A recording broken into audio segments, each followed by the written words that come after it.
श्री गणेशाय नमः। श्री सरस्वते नमः। श्री गुरुभ्यो नमः। श्री कुलदेवताय नमः। श्री सीतारामचंद्राभ्यां नमः। श्री सद्गुरु साईनाथाय नमः। मागच्या पहिल्या व दुसऱ्या अध्यायात मंगलाचरण व ग्रंथप्रयोजन सांगितले आणि अधिकारी व अनुबंध यांचे यथास्थित स्पष्टीकरण झाले। आता या संतांचे या पृथ्वीवर जन्मास येणे कशासाठी असते आणि असे हे कोणते कठीण कार्य असते की ज्यामुळे यांना या भूलोकी मनुष्य रूपाने यावे लागते ते ऐका। श्रोते महाराज, मी तुमच्या पायांच्या धुळींचा कण आहे। मला तुमच्याकडे लक्ष देऊन ऐकण्याची कृपा मागण्याची लाज नाही। संत चरित्र आधीच गोड असते, त्यातून हे तर साई कथांचे अमृत। साईंच्या आनंद भक्तांनी ते पिऊन आनंदयुक्त व्हावे। जेव्हा ब्राह्मण शास्त्री आश्रम वर्णाप्रमाणे घालून दिलेल्या आचार व्यवहारासंबंधी नियम पाळण्यात हलगर्जीपणा करतात, शूद्र जातीचे लोक ब्राह्मण होऊ पाहतात आणि धर्माचार्यांचा अपमान करून त्यांना शिक्षाही करू पाहतात। धर्मशास्त्रांचे वचन कोणी मानत नाही। घरोघरी सर्वच विद्वान समजतात। एकावर दुसऱ्याची ताण असते आणि कोणी कोणाचे ऐकत नाही। उपयोगात आणण्यास योग्य की अयोग्य, खाण्यास योग्य की अयोग्य इत्यादी आचार विचारांकडे अगदी दुर्लक्ष करून ब्राह्मण सगळ्यांसमोर मद्य व मांस उघड उघड सेवन करतात आणि धर्माचे पांघरून घेऊन त्यातून अत्याचार करतात की ज्यामुळे पंथामध्ये द्वेष माजतात आणि लोक त्रासाने कंटाळतात। ब्राह्मण संध्या स्नान करण्याला कंटाळतात। कर्मठ म्हणजे धर्माचार व विधी यात निपुण व ते तत्परतेने करणारे। अनुष्ठानाला म्हणजे देवाप्रित्यर्थ अभिषेक वगैरे सारखी विधीपूर्वक कर्मे करण्याला कंटाळतात आणि योगी जप तप व ध्यान करण्याला कंटाळतात। अशा वेळी संत पृथ्वीवर जन्म घेतात। लोक जेव्हा धन मानपान पुत्र व स्त्री यांना सर्व सुखाचे स्थान मानून परमार्थाच्या विचाराकडे पाठ फिरवितात तेव्हा संत अवतार घेतात। धर्माला ग्लानी आल्यामुळे जेव्हा लोक शाश्वत कल्याणाला मुक्तात तेव्हा धर्मजागृती करण्याला संत देह धारण करतात। जेव्हा लोक दीर्घ आयुष्य व जन्मभर निरोगी स्थिती व ऐश्वर्य गमावतात, केवळ पोट भरणे व विषयसुख भोगणे यातच आनंद मानून व यांकडे लक्ष देणारे बनून नीतिभ्रष्ट होतात आणि आपला उद्धार करून घेण्याला सर्व प्रकारे चुकतात, तेव्हा संत अवतार घेतात। वर्ण व आश्रम यांच्या नियमांचे रक्षण होण्यासाठी, अधर्माचा संपूर्ण नाश करण्यासाठी, दीन व दुबळ्यांचे संरक्षण करण्यासाठी संतांचे या पृथ्वीवर जन्म घेणे असते। संत मूळचेच मुक्त असतात आणि दिनांचा उद्धार करण्यासाठी सदा उद्युक्त असतात। त्यांचा अवतार केवळ दुसऱ्यांसाठी असतो, त्यात त्यांना आपला स्वतःचा स्वार्थ नसतो। प्रवृत्तीचा हलणाऱ्या उंच बांधकामाभोवती ते निवृत्तीचा पाया भरतात आणि परमार्थाचे मंदिर उभे करतात। धर्मकार्य व धर्मजागृती करून अवतार कार्य सिद्ध करतात आणि आपल्या कार्याची परिपूर्ती झाली की अवतारही संपवितात। प्रत्यगात्मा म्हणजे जीवात्मा किंवा अंतरात्मा हा सर्व जगाला आनंद देणारा परमेश्वर आहे व जो परमेश्वर तोच कल्याण करणारा आणि सुख देणारा गुरु आहे। तोच तो पराकाष्ठेच्या प्रेमाचे स्थान, अविनाशी सतत असलेला, न विभागलेला, ज्याला देश काल व वस्तू यांचा वेगळेपणा माहीत नाही असा व ज्याची विभागणी करता येत नाही असा आहे। परा वाणीचे बेंबीजवळ पहिले स्फुरण, पश्यंती हृदयस्थानी अल्पमात्र उमटणारी, मध्यमा कंठस्थानी ममनात्मक व वैखरी जिच्या योगे तोंडातून शब्द बाहेर पडतात। या चारही वाणी त्याचे वर्णन करता करता थकल्या। वेदांचेही चातुर्य चालले नाही आणि नेती नेती असे नाही असे नाही असे म्हणून त्यांनीही हार घेतली। षटशास्त्रे 6 शास्त्रे उर्फ 6 वेदांगे म्हणजे शिक्षा, छंदस, व्याकरण, निरुक्त, ज्योतिष व कल्प व षडदर्शने 6 दर्शने म्हणजे सांख्य, योग, न्याय, वैशेषिक, मीमांसा व वेदांत। लाजली पुराणे म्हणजे सृष्टीची उत्पत्ती, देव, वीर पुरुष इत्यादी विषयी ज्यात वर्णन केलेले आहे असे संस्कृत भाषेतील काव्यात्मक 18 पवित्र ग्रंथ व कीर्तने थकली आणि शेवटी शरीराने, वाणीने व मनाने फक्त नमस्कार करण्याचे साधन शिल्लक राहिले। अशा अत्यंत आश्चर्यकारक लीला असलेल्या संत साईचे चरित्र व त्याच्या पवित्र कथा ऐकून आपले कान पावन करून घेऊया. तोच सर्व इंद्रियांचा चालक हा ग्रंथ रचण्याला बुद्धी देऊन त्याच्या चरित्राची यथाक्रम व सहजपणे आठवण करून देण्यास कारण आहे. तो सर्वांचा अंतर्यामी, आत बाहेर सर्व ठिकाणी व्यापून असणारा आहे. मग मी व्यर्थ रिकामी काळजी का बरे करावी? त्याचे एक एक गुण आठवले की मनाची वृत्ती स्तब्ध होऊन जाते. मग वाणीला त्याचे वर्णन करणे कसे शक्य आहे? दृढ मौन हे तत्कथन होय. नाकाने फुलाचा वास घ्यावा, स्पर्शेंद्रियाने थंडी व उष्णतेचा स्पर्श घ्यावा, डोळ्यांनी सौंदर्य सुख घ्यावे आणि आपणच आपल्याला सुखवावे. जीभ साखरेचा स्वाद घेते, पण तिला तो ज्याप्रमाणे दुसऱ्याला स्पष्ट करून सांगता येत नाही, त्याप्रमाणे साईच्या गुणांचे वर्णन मला स्पष्ट करून सांगता येत नाही.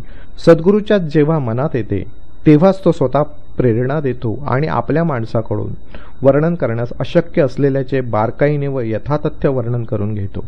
हा केवळ शिष्टाचार किंवा वरवरचे बोलणे नव्हे, मनापासूनचे हे उद्गार आहेत. आदराने लक्ष देऊन ऐकण्याची मी प्रार्थना करतो. जसे गाणगापूर व नरसिंहवाडी, जसे औदुंबर किंवा भिल्लवडी, तसेच गोदावरी नदीच्या काठी हे शिर्डी नावाचे क्षेत्र प्रसिद्ध आहे. गोदावरीचा पवित्र किनारा, गोदावरीचे पवित्र जल, गोदावरीचा थंड वारा हे सर्व संसारातील अंधाराचा नाश करणारे आहेत. गोदावरीच्या महिम्याचे वर्णन सुंदर आहे आणि ते सर्व जगभर प्रसिद्ध आहे. तेथे एकाहून एक शिरोमणी संत श्रेष्ठ होऊन गेले. या गोमतीच्या काठी अनेक तीर्थे आहेत. तेथील पाणी पापांचा नाश करणारे असून त्या स्नान केले असता आणि ते प्याले असता संसार दुःखाचे निवारण होते, असे पुराणात सांगितले आहे. ती ही गोदावरी नदी अहमदनगर जिल्ह्यात कोपरगाव तालुक्यात, आता राहाता तालुक्यात, कोपरगावा शेजारी शिर्डीची वाट देते. गोदावरी ओलांडल्यावर पलीकडच्या काठावर सुमारे 3 कोसावर म्हणजे 6 मैलावर किंवा 9.5 किलोमीटर अंतरावर निमगावात टांगा शिरला की समोर शिर्डी दिसते. निवृत्ती ज्ञानदेव, मुक्ताबाई, नामदेव, जनाबाई, गोरा कुंभार, गोणाई, तुकाराम, नरहरी सोनार, नरसिंह मेहता, सजन कसाई, सावतामाळी असे संत पूर्वी होऊन गेले. आताही बरेच झाले. हे सर्व सात्विक वृत्तीचे, सर्व जग हेच आपले कुटुंब मानणारे व रंजल्या गांजल्यांचे आधार होते. श्रेष्ठ संत रामदास गोधाघाट सोडून जगाच्या उद्धारासाठी कृष्णाकाठी प्रगट झाले. तसेच हे योगेश्वर साई शिर्डीची महान पुण्याईकी जगाच्या उद्धारासाठी गोदावरीच्या जवळ उतरले. परीस लोखंडाला सोने पण देतो, त्या परीसाची उपमा संतांना देतात. परंतु संतांची अलौकिक करणी की ते भक्तांना आपले रूपच देतात. भेदभाव सोडून अवघ्या सगळ्या सजीव व निर्जीव वस्तू ब्रह्मरूपच आहेत. आपल्याला दिसणारे हे जगाचे ऐश्वर ब्रह्माचेच अखंड ऐश्वर आहे. अशा प्रकारे संपूर्ण विश्व म्हणजे मीच मी आहे असे जेव्हा यथार्थ ज्ञान होईल तेव्हा मग त्या सुखाची गोडी काय सांगावी. अतिशय चांगला अनुभव येईल. असे मी पण प्राप्त झाले आणि आपल्या स्वतःशिवाय माहीत असलेले दुसरे काहीच नसले की मग वैर कोणाशी करावे व भ्यावे तरी कोणाला. मंगळवेढी जसे संत दामाजी पंत, सज्जनगडी जसे समर्थ रामदास व वाडीत जसे नरसिंह सरस्वती, तसे शिर्डीत हे साईनाथ. सिद्धीस नेण्यास कठीण व पार करण्यास कठीण असा संसार याने जिंकला आहे. शांती यांचे भूषण आहे. ज्ञानाचा हा मूर्तिमंत भांडार आहे. वैष्णवांचे हे माहेरघर आहे. उदारांचा उदार असा हा परमार्थ करण्याचा अवतार व सारांचे सार असा हा साई आहे. अशाश्वत वस्तूंमध्ये ज्याला आसक्ती नाही, आत्मस्वरूपात रंगलेली ज्याची वृत्ती आहे व परमप्राप्ती साध्य करण्याकडेच ज्याचे लक्ष आहे, त्याची स्थिती काय वर्णावी. इहलोकातील भरभराट किंवा ऱ्हास याविषयी याला पर्वा नाही आणि परलोकातील सुखाचा उल्हास किंवा उपहास नाही. त्याचे अंतरंग आरशासारखे निर्मळ आहे आणि वाणी सदा अमृताचा वर्षाव करीत असते. राजा, रंक, दरिद्री व दीन हे सर्व त्याच्या दृष्टीला एकसारखे असतात. स्वतःचा मान किंवा अपमान त्याला ठाऊक नाही. तो स्वतःच सर्व प्राण्यांमध्ये व्यापून राहिलेला परमेश्वर आहे. लोकांशी बोलत चालत असतो, मुरळ्यांचे नाचचाळे पाहत असतो, गझल किंवा गाणे ऐकताना डोलत राहतो, तरी त्याच्या समाधीचा किंचितही भंग होत नाही. अल्लाह हे नामस्मरण ही त्याची ओळखण्याची खूण आहे. सर्व जग जागे असताना त्याला झोप येते आणि जगाला झोप लागते तेव्हा हा जागत असतो. त्याचे अंतःकरण समुद्रासारखे शांत असते. त्याचा निश्चित आश्रम कळत नाही. तो निश्चित आचार व्यवहाराचे नियम पाळत नाही. बहुधा बसल्या जागचा हालत नाही. पण सगळे व्यवहार त्याला ठाऊक असतात. त्याचा दरबाराचा वरवर दिसायला नेहमीच डौल दिमाग असला आणि त्यावेळी 360 गोष्टी तो सांगत असला तरी तो मौन पाळणे सोडत नव्हता. मशिदीच्या भिंतीला टेकून तो उभा असला, सकाळी व दुपारी भिक्षेसाठी गावात फेऱ्या करीत असला, लेंडीबागेत किंवा चावडीत जात असला, तरी देखील त्याची आत्मस्थिती अखंड असे. पूर्वी कोणत्या जन्मी, कोणत्या प्रसंगी, कोणत्या काळी मी किती तप केले की ज्यामुळे साईनाथांनी मला पदरात घेतले हे मी जाणत नाही. परंतु हे काय, त्या तपाचे फळ? मी तर जन्मताच दुष्ट आहे. श्री साई स्वतःच दिनावर प्रेम करणारे आहेत आणि ही त्यांचीच कधीही न बदलणारी कृपा आहे. सिद्ध पुरुषांच्या गटात जरी जन्म असला तरी त्यांचे वर्तन साधकासारखे होते. त्यांचा स्वभाव अहंकाराशिवायचा व अति नम्र होता आणि ते सर्वांचे मन राखीत असत. एकनाथांनी जसे पैठण, ज्ञानदेवांनी जसे आळंदी, तसे श्री साईंनी शिर्डीचे स्थान महिमा संपन्न केले. धन्य शिर्डीचे तृणपाषाण की ज्यांना दररोज प्रयत्न केल्याशिवाय बाबांचे चरणचुंबन घडले आणि बाबांच्या पायाची धूळ मस्तकावर धारण केली गेली. शिर्डीच आम्हाला पंढरपूर, शिर्डीच जगन्नाथपुरी व द्वारकानगर, शिर्डीच गया, शिर्डीच विश्वेश्वराची काशी व शिर्डीच रामेश्वर सुद्धा. शिर्डीच आम्हाला बद्रीनाथ, केदारनाथ, शिर्डीच आम्हाला नाशिक त्र्यंबकेश्वर, शिर्डीच महांकाळेश्वराचे उज्जैन व शिर्डीच महाबळेश्वराचे गोकर्ण क्षेत्र. शिर्डीतला साईचा समागम हाच आम्हाला आगम निगम म्हणजे वेद व धर्मशास्त्र की ज्यामुळे संसारातील सगळे व्यवहार कमी कमी होत जाऊन परमार्थाचा मार्ग सुलभ होतो. समर्थ साईचे जे दर्शन तेच आम्हाला योग साधन आणि त्यांच्याशी केलेले संभाषण म्हणजेच आमच्या पापांचे क्षालन. त्यांचे चरणसंवाहन हेच आम्हाला त्रिवेणीचे म्हणजे गंगा, यमुना व गुप्त असलेले सरस्वती या 3 नद्यांचा संगम होऊन झालेल्या प्रवाहाचे प्रयाग म्हणजे अलाहाबाद येथील स्थानाचे स्नान आणि त्यांच्या चरणतीर्थाचे सेवन हेच आमच्या वासनांचे निर्मूलन. त्यांचे जे आज्ञा करणे तेच आम्हाला वेदवचन आणि त्यांच्या उदीप्रसादाचे सेवन करणे हेच आम्हाला सर्व प्रकारे पुण्यपावन साधन. साईच आम्हाला परब्रह्म, साईच आमचा परमार्थ, साईच श्रीकृष्ण, श्रीराम व निजाराम देखील साईच.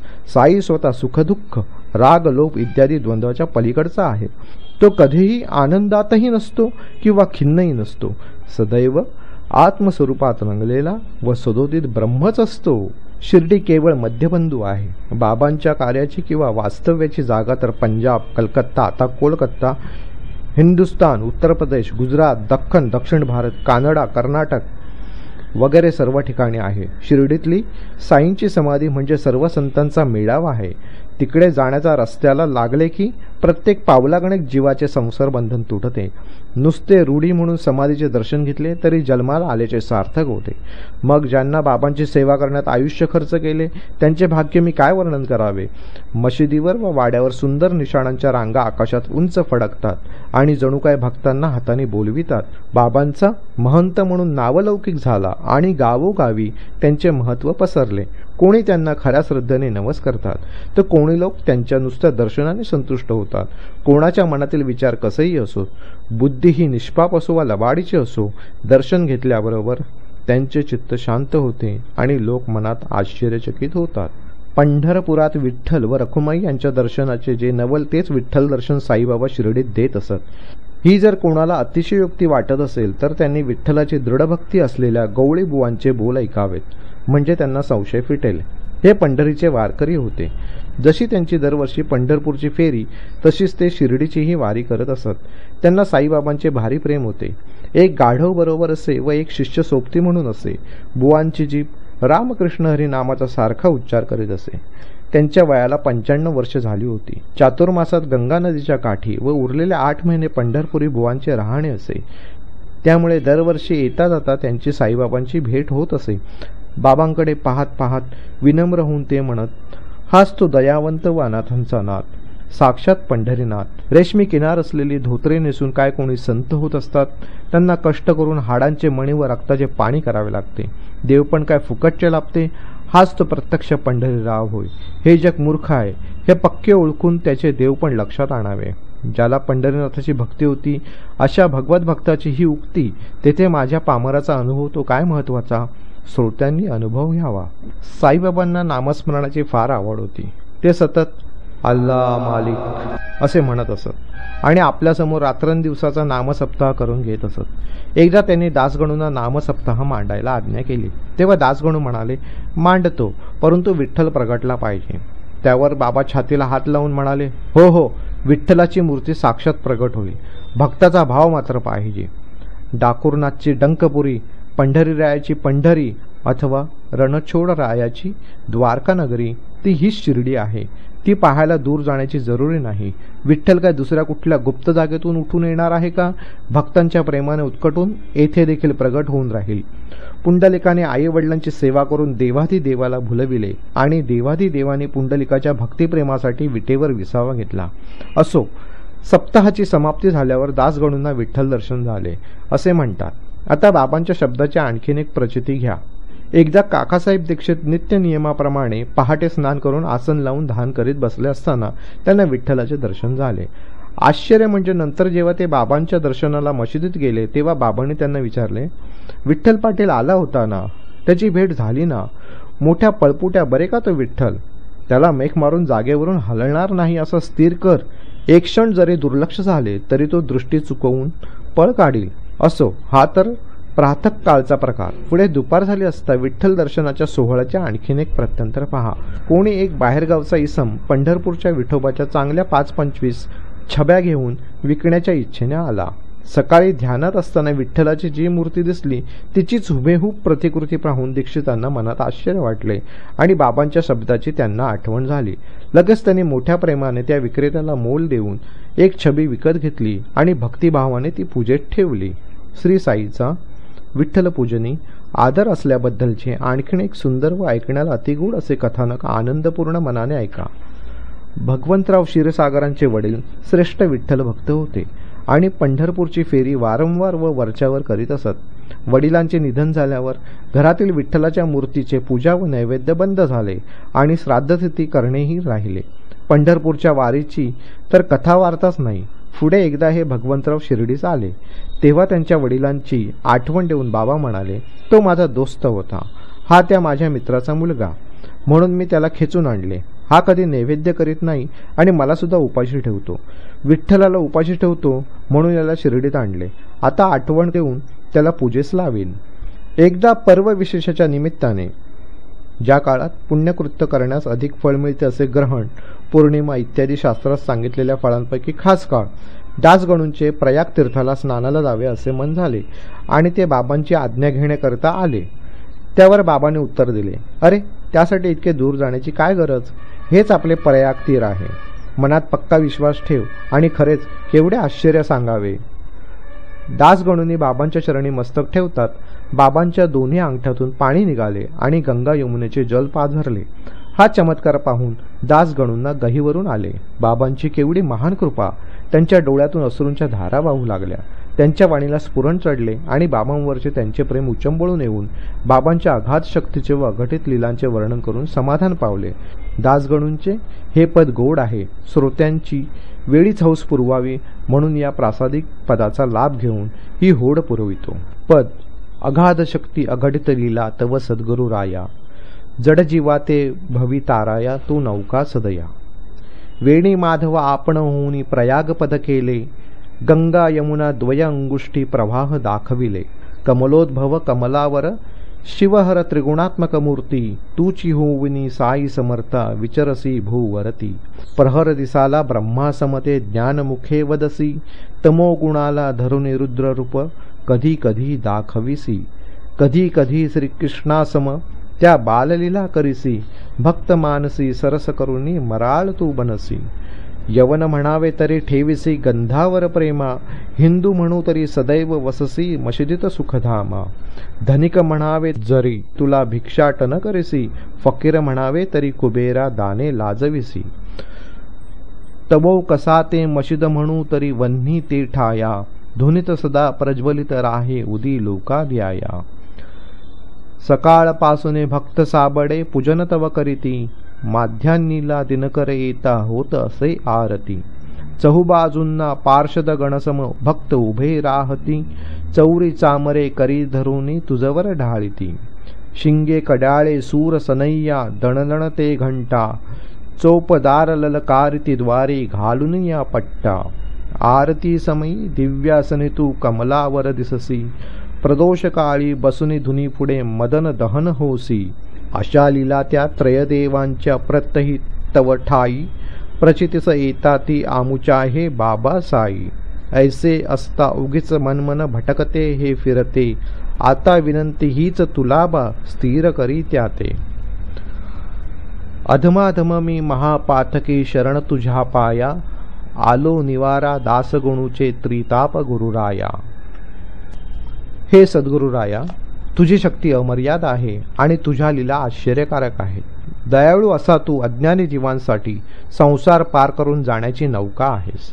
आपण श्री विष्णूहून आपल्या चरणांना प्रयाग बनविले आणि दोन्ही अंगठ्यातून गंगा यमुनेचे प्रवाह दाखविले. कमळात उत्पन्न झालेला ब्रह्मदेव, लक्ष्मीचा पती विष्णू व शिव किंवा हर म्हणजे शंकर या तिघांचे एकत्र त्रिगुणात्मक मूर्ती होऊन हे साई समर्था तूच या पृथ्वीवर फिरत आहेस. दिवसा ब्रह्मदेवाप्रमाणे तोंडाने ज्ञानाच्या गोष्टी तू सांगतोस, तर कधीकधी तमोगुणाला धरून अति संतापलेले शंकराचे रौद्ररूप दाखवितोस. कधीकधी श्रीकृष्णाप्रमाणे लहान मुलांचे खेळ खेळतोस, तर कधीकधी भक्तांच्या मनाला तळे किंवा सरोवर करून त्यात हंसपक्षी होऊन राहतोस. मुसलमान म्हणावे तर गंधावर तुझे प्रेम आहे आणि हिंदू म्हणावे तर मशिदीत सदा सुखाने राहतोस. तुला जर श्रीमंत म्हणावे तर तू भिक्षेसाठी दारोदार फिरतोस, फकीर म्हणावे तर दान करताना कुबेराला लाजवितोस. तुझ्या घराला मशीद म्हणावे तर त्या ठिकाणी लोकांना उदी देण्यासाठी अग्नी सदा पेटलेला असतो. सकाळपासून भोळे भक्त तुझे पूजन करतात आणि सूर्य दिवसाच्या मध्यावर आला म्हणजे तुझी आरती होते. चोहो बाजूंना पार्षदगणांप्रमाणे म्हणजे देवांच्या परिवारांच्या किंवा सेवकांच्या समूहाप्रमाणे भक्त उभे राहतात आणि चौऱ्या चामरे म्हणजे वनगाईच्या केसाळ शेपटीचा माश्या वगैरे हाकलण्यासाठी केलेली कुंचल्यासारखी साधने हातात धरून तुझ्यावर ढाळतात. शिंगे, करणे किंवा शिंगाच्या आकाराची वाद्ये मोठ्या आवाजाने, सन्या एकसारख्या मधुर ध्वनीने तर घंटा दणदणीत आवाजाने वाजतात आणि चोपदार कमरेला पट्टा घालून दाराशी ललकारतात.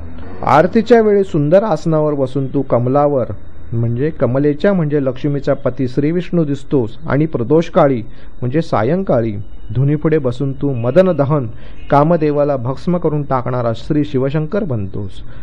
अशा या तिन्ही देवांच्या लीला हे बाबासाई तुझ्या ठिकाणी आम्हाला रोज रोज अनुभवास येतात. असे असताना माझे हे मन उगीच भटकत फिरते, त्याला तू आता स्थिर कर, हीच तुला माझी विनंती आहे. नीचात नीच मी महापातकी आहे, तुझ्या पायी शरण आलो आहे. हे गुरुराया, माझे त्रिताप दूर कर.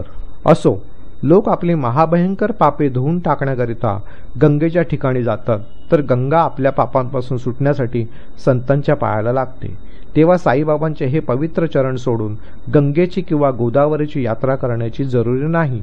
भक्तिभावाने हे संत स्तोत्र व साईबाबांचे गोड चरित्र ऐका म्हणजे पुरे. जसे गोणाईला भीमरथीत नामदेव व तमालाला भागीरथीत कबीर सुदैवाने शिंपल्यांच्या आत प्राप्त झाले, तसेच हे साईनाथ तरुण 16 वर्षाच्या वयात निंबाच्या झाडाखाली शिर्डी गावात भक्तांसाठी प्रथम प्रगट झाले. प्रकट झाल्यापासून ते ब्रह्मचारी होते. विषय वासना स्वप्नातही नव्हती.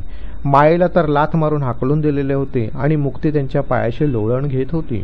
बाबांचा जन्म कोणत्या देशात, कोणत्या पवित्र वंशात, कोणत्या मातापित्यांच्या पोटी झाला होता हे कोणालाच कळत नव्हते. त्यांची या अगोदरची परिस्थिती व त्यांचे बाप कोण व आई कोणती हे कोणास ठाऊक नव्हते. सर्व लोक विचारून थकले, पण कोणाला पत्ता लागला नाही. आई बाप सगळे सोयरे जात भाई एवढेच नाही तर सर्व संसार टाकून ते लोकांच्या कल्याणाकरिता शिर्डीत प्रकटले होते. शिर्डीत नाना चोपदारांची आई अतिवृद्ध होती. तिने साईबाबांच्या वागण्याचे मोठे कौतुक सांगितले. ती म्हणे, सुरुवातीला हे गोरे गोमटे अतिसुंदर पोर निंबाच्या झाडाखाली आसन घालून स्वस्थ बसलेले दृष्टीस पडले. त्याचे सुंदर लहान रूप पाहून लोकांच्या मनाला खूप आश्चर्य वाटले. कोवळ्या वयात हे खडतर तप, थंडी व ऊन एकसारखे, वय अगदी लहान आणि असे कौतुकास्पद वागणे, सगळे गावकरी आश्चर्यचकित झाले आणि या मुलाच्या दर्शनाला गावोगावचे लोक येऊ लागले. दिवसा कोणाची संगत नाही, रात्री कसली भीती नाही. ही बालमूर्ती कोठून आली याचे सगळ्यांच्या मनात आश्चर्य वाटत होते. बांधा अत्यंत सुंदर, पाहताच अंतःकरणात प्रेम दाटून येत असे. तो कोणाच्या घरीदारी जात नसे, रात्रंदिवस निंब वृक्षाजवळ बसत असे. जो तो खूप आश्चर्य करीत असे की कोवळ्या वयाचे व मोहकृपाचे हे पोर रात्रंदिवस उघड्यावर कसे राहत असेल. बाहेरून हा पोर वाटतो, परंतु कृतीने हा थोराहून थोर आहे. जणू काय वैराग्याचा पूर्ण अवतारच. सगळ्यांना मोठे नवल वाटले. एके दिवशी आश्चर्यकारक गोष्ट घडली. दोघा चौघांच्या अंगात खंडोबाचा संचार झाला आणि ते घुमू लागले.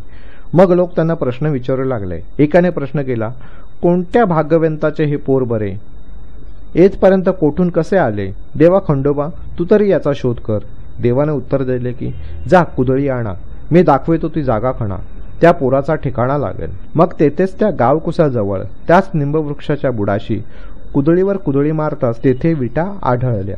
विटांचा थर संपल्यावर आणि जात्याची तळी दूर सरल्यावर एक भुयार दृष्टीस पडले. त्यात 4 समया जळत होत्या. ते भुयार चुनेगच्ची होते आणि त्यात एक पाट व गोमुखीसह सुंदर जपमाळ होती. देव म्हणाले, या ठिकाणी या पोराने 12 वर्षे तप केले होते. मग सर्व लोक आश्चर्याने पोराला खोदून विचारू लागले. तेव्हा त्या 12 मुलखाच्या गमती पोराने भलतीच कथा सांगितली. तो म्हणाला, माझ्या गुरूंचे हे स्थान आहे. माझे पवित्र वतन म्हणजे बक्षिसाची जागा आहे. तसेच याचे जतन करा. एवढे माझे सांगणे ऐका. बाबा असे बोलले आणि ऐकणाऱ्यांनी ऐकले. परंतु बाबा असे भलते बोलले असे म्हणण्याची माझी जीभ का बरे वळली? मलाच आश्चर्य वाटते असा हा माझा समज. परंतु आता मला कळले, बाबांचा हा सहज विनोदही असेल. मूळचीच बाबांना थट्टेची आवड. भुयार त्यांचेच आलय, वसतीचे स्थान असेल देखील. परंतु आपल्या गुरूंचे म्हटले तर त्यात कोणते मोठे आपले महत्त्व खर्च होईल असे बाबांना वाटत असेल. असो, बाबांच्या आज्ञेवरून गावकऱ्यांनी पूर्वीप्रमाणे विटा लावून बाबांच्या गुरुची जागा म्हणून ते भुयार बंद करून टाकले. जसा अश्वस्थ किंवा औदुंबर तसाच बाबांचा हा निंबतरू श्रेष्ठ होता. त्यावर त्यांचे अतिप्रेम होते आणि त्याचा ते फार आदर करीत असत. म्हाळसापती वगैरे शिर्डीचे जुने गावकरी लोक बाबांच्या गुरूंचे हे समाधीस्थान म्हणून त्याला वंदन करतात. या समाधीस्थानाजवळ बाबांनी 12 वर्षे मौन धरून तपश्चर्या केली अशी वार्ता लोकात प्रसिद्ध आहे. समाधी व निंबवृक्षासकट 4 बाजूंची जागा विकत घेऊन बाबांचे एक भक्त साठेसाहेब यांनी तेथे 4 ओटे असलेली इमारत बांधली. हीच इमारत, हाच वाडा यात्रेकरूंची अगदी सुरुवाती राहण्या बसण्याची जागा होती. त्या ठिकाणी आल्या गेल्यांची खूपच गर्दी होत असे. साठ्यांनी निंबाला पार म्हणजे झाडाच्या भोवताली घातलेला ओटा बांधला. दक्षिण व उत्तर दिशांकडे वरचे मजले काढले आणि उत्तरेचा जिना तयार करताना त्याखाली हे भुयार दाखविले. जिन्याखाली दक्षिण दिशेकडे तोंड असलेला एक सुंदर कोनाडा आहे. त्याच्यासमोरच निंबवृक्षाच्या पारावर उत्तर दिशेकडे तोंड करून भक्त बसतात. गुरुवारी व शुक्रवारी सूर्य मावळल्यावर जो या ठिकाणी शेणाने सारवून वर क्षणभर उद जाळेल त्याला श्रीहरी सुखी करेल. श्रोत्यांच्या मनात शंका येईल की हे अतिशयोक्ती तर नसेल ना, किंवा हे कितपत खरे असेल. तरी मुळीच शंका धरू नका. हे माझ्या पदरचे विधान नव्हे, कानाने ऐकलेले हे साईबाबांचे शब्द आहेत. ज्यांनी ते प्रत्यक्ष ऐकले ते आज जिवंत सुद्धा आहेत. पुढे झाला दक्षितांचा वाडा आणि भाडे देऊन राहणाऱ्यांची ऐसपैस सोय झाली. मग थोड्याच दिवसातच पुढे तेथे दगडी वाडाही बांधला गेला. दीक्षितांच्या पुण्यकारक कृत्यांची प्रसिद्धी आधीच होती.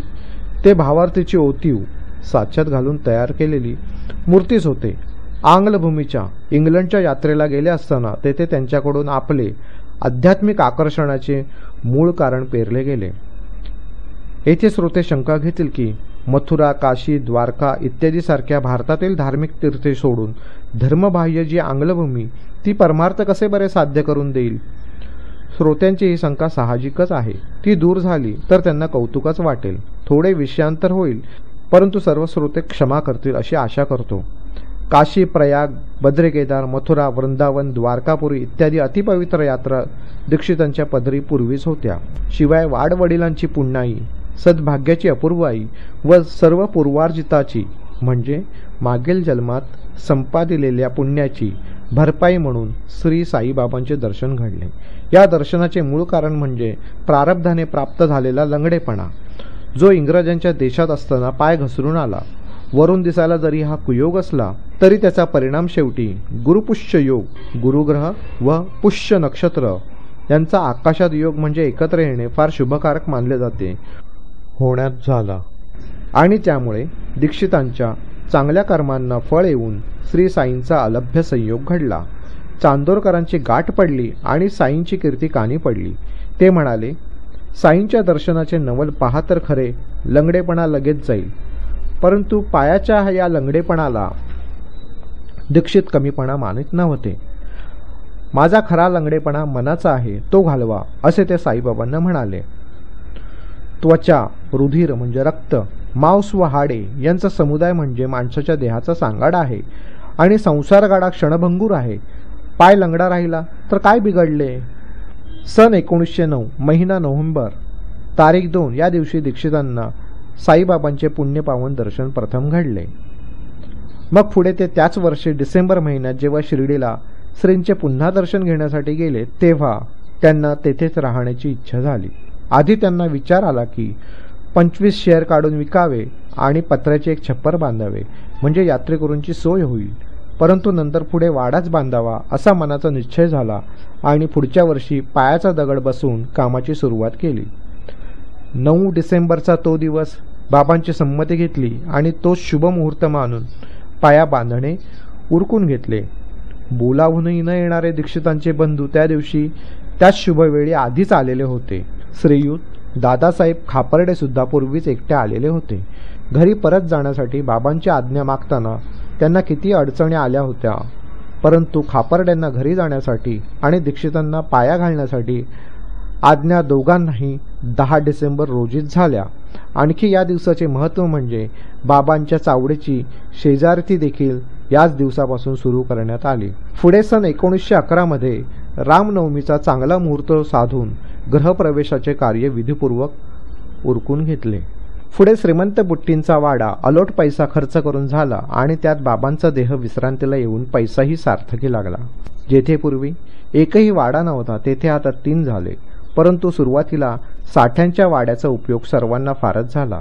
या वाड्याचे आणखीन एक महत्त्व म्हणजे याच ठिकाणावर पूर्वी बाबांनी आपल्या हातांनी लावलेली फुलझाडांची बाग होती. या बागेची लहानशी कथा पुढील अध्यायात सांगितली जाईल. हा हेमाडपंत श्रोत्यांसह साईच्या चरणी मस्तक ठेवीत आहे. वामन तात्या घडे पुरवीत होता आणि साई समर्थ पाणी शिंपून त्या उखर जागी नापीक, खडकाळ व रेताळ जमिनीवर बाग उठवीत होते. नंतर ते गुप्त झाले, परंतु काही दिवसांनी औरंगाबादेजवळ चांग पाटलाशी भेट होऊन त्याच्याकडच्या लग्नाच्या वऱ्हाडाबरोबर शिर्डीला पुन्हा परतून आले. पुढे देवीदासाची भेट झाली, जानकीदासाची गाठ पडली, गंगागिराशी दृष्टादृष्ट झाली आणि हे त्रिकूट शिर्डीत एकत्र जमले. मोहिद्दीनाबरोबर कुस्ती झाली, मशिदीत वस्ती झाली, डेंगळ्याबरोबर प्रेम जडले आणि भोवती भक्त भेटले. या सर्व गोष्टींचे वर्णन पुढच्या अध्यायात ऐकले जाईल. आता हेमाडपंत श्री साईंना शरण जाऊन अनन्यपणे त्यांना लोटांगण घालतात. सर्वांचे कल्याण असो अशा प्रकारे संत व सज्जन यांनी प्रेरणा केलेल्या भक्त हेमाडपंत यांनी रचलेल्या श्री साई समर्थ यांच्या सत्यचरित्राचा साई समर्थ अवतरण नावाचा 4था अध्याय समाप्त झाला.